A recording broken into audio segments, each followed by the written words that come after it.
अभी बात कर रहे थे कि एक शक्ति है जिसके खिलाफ वो लड़ रहे हैं और उसको मोदी जी ने उस पर हमला किया और कहा कि ये नारी शक्ति का अपमान है। इसको आप कैसे देखते हैं?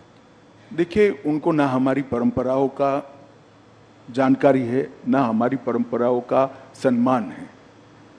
शक्ति का कंसेप्ट हमारे देश के अंदर सालों से 10,000 साल से मातृशक्ति को सबसे बड़ी शक्ति माना गया है।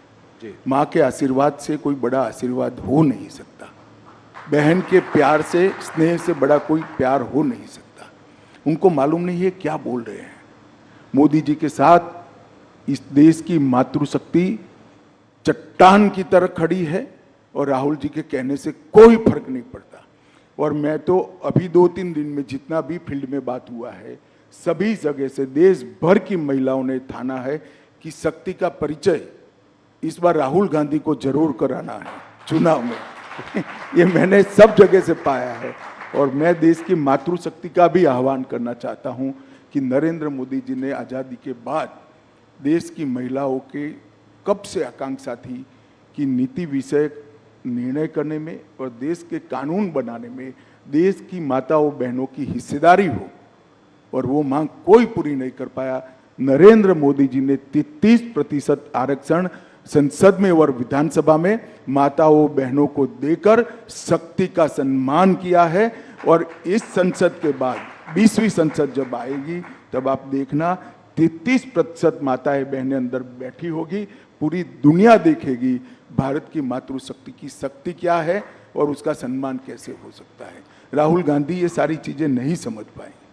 अमित जी, एक मुद्दा जो आपके भी काफ़ी करीब है, CAA का मुद्दा। आज कोर्ट ने भी स्टे देने से इनकार कर दिया CAA के लिए, तो इसको आप कैसे देखते हैं? ये आपने जो है पारित बहुत पहले किया था, इसको जो है अभी आपने नोटिफाई इतने दिनों बाद क्यों किया, इतना गैप के बाद?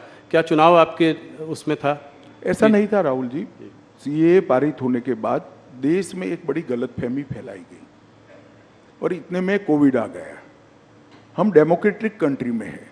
जब किसी सच्ची चीज के लिए गलतफहमी फैलाई जाती है तो जो पार्टी इन पावर होती है, इसका दायित्व होता है कि सच्चाई लोगों तक पहुंचाए।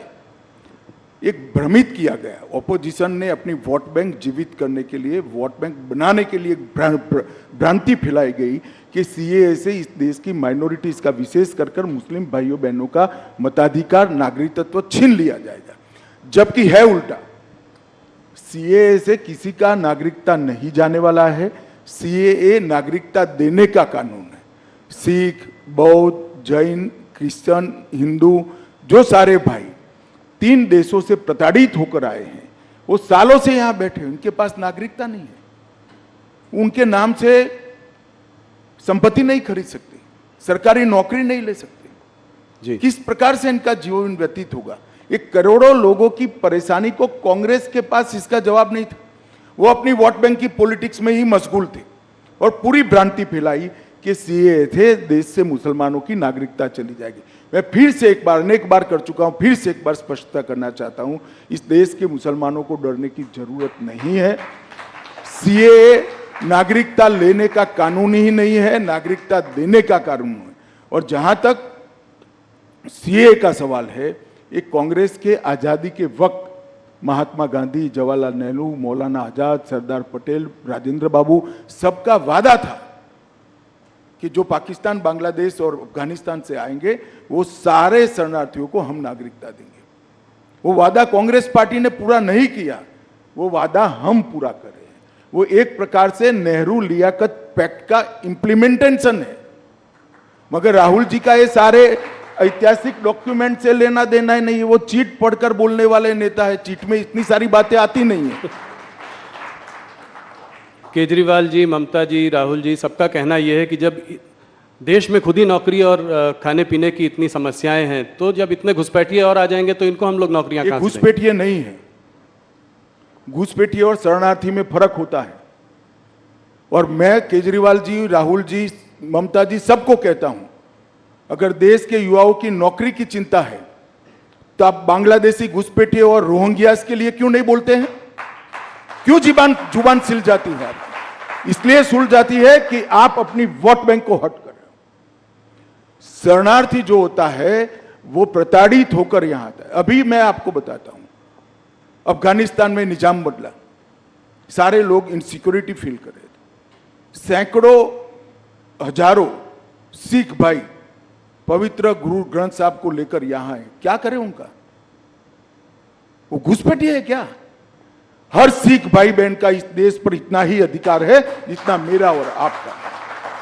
हर हिंदू भाई बहन का इतना ही अधिकार है जितना मेरा और आपका है। इसको घुसपैठिए करार देना ठीक नहीं है। और जहां तक नौकरियों का सवाल है, वो पहले से यहां रह रहे, आज रह ही रहे हैं जी। कहां लोट डालने का सवाल है? और केजरीवाल कहते हैं क्या खाएंगे? केजरीवाल जी, आपको अगर प्रॉब्लम है तो 5 किलो अनाज की अर्जी कर दो, आपको भी दे देंगे, हमें कोई आपत्ति नहीं। मोदी जी हर एक को 5 किलो अनाज दे रहे। ये सारे लोग यहीं रह रहे हैं, कहां नहीं कोई व्यवस्था करनी। इनको अधिकृत नागरिक बनाना है, उनको सम्मान देना है, उनको अपना मानना है, इसको इस भूमि का हिस्सा बनाना है जो उनका अधिकार है। और इस तरह से देश को बांटने की बातें नहीं करनी चाहिए। यूएस स्टेट डिपार्टमेंट और यूएस एम्बेसडर ने भी सीए पे टिप्पणी की है, क्या कुछ कहना चाहेंगे उसके बारे में? मैं मानता हूं कि उनको पूरी तथ्य की जानकारी नहीं होगी। भारत सरकार का विदेश विभाग क्लैरिफिकेशन दे चुका है, इस पर मैं ज्यादा टिप्पणी नहीं करता। परंतु मैं इतना फर्मली कहना चाहता हूं, नागरिकता किसको देनी ये मेरे देश का अधिकार है और ये अधिकार में कोई दखल नहीं। चुनाव पास आ रहा है, अभी कुछ खबर आ रही है कि चाइनीज मिलिट्री ने कुछ दिनों पहले कहा कि अरुणाचल प्रदेश जो है उनका एक अभिन्न अंग है।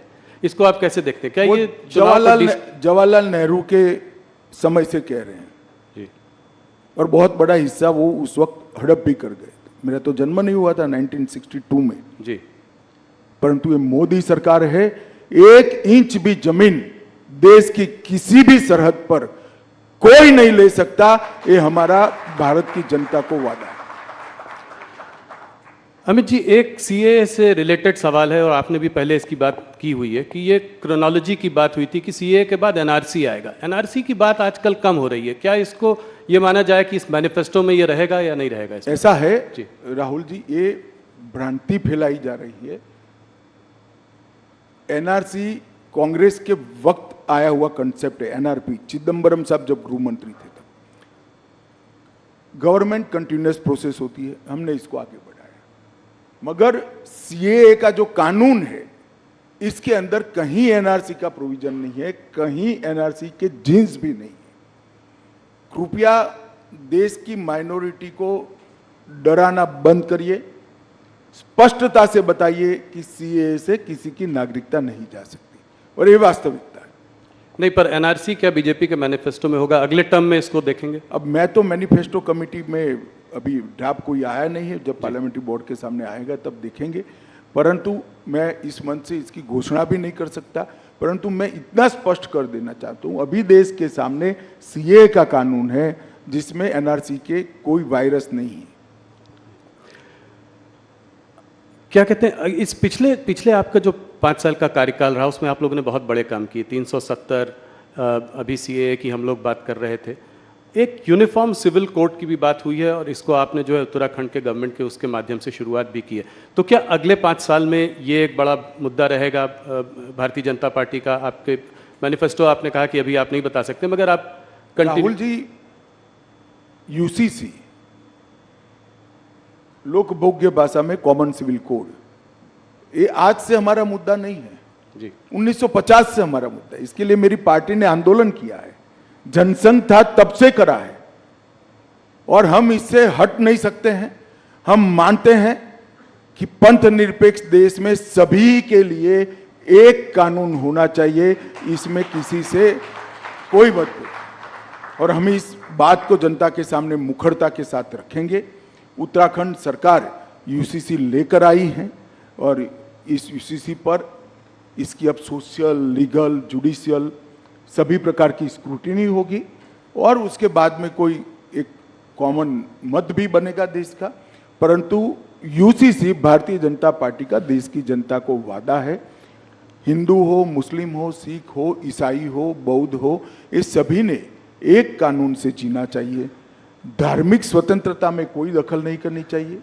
लग्न की पद्धति क्या हो, अपने अपने धर्म के हिसाब से हो। परंतु कानून एक होना चाहिए, ये हमारे संविधान निर्माताओं ने तय की हुई बात है। ये कोई भारतीय जनता पार्टी का एजेंडा नहीं है। हमने यूसीसी को हमारे गाइडिंग प्रिंसिपल्स में एक्सेप्ट किया था, जिसको अंबेडकर जी, सरदार पटेल, जवाहरलाल जी, राजेंद्र बाबू सब ने स्वीकारा था। ये सारे कांग्रेस के नेता थे जी, और सब ने स्वीकारा था कि उचित समय पर देश के विधानमंडल और देश की संसद इस देश के अंदर यूनिफॉर्म सिविल कोड लेकर आएगी। एक आदर्श हमारे सामने रखा था, जो पूरी करने की दिशा में भारतीय जनता पार्टी की उत्तराखंड सरकार ने, हमारे मुख्यमंत्री धामी जी ने इसको आगे बढ़ाया। डीएमके ने आज जो है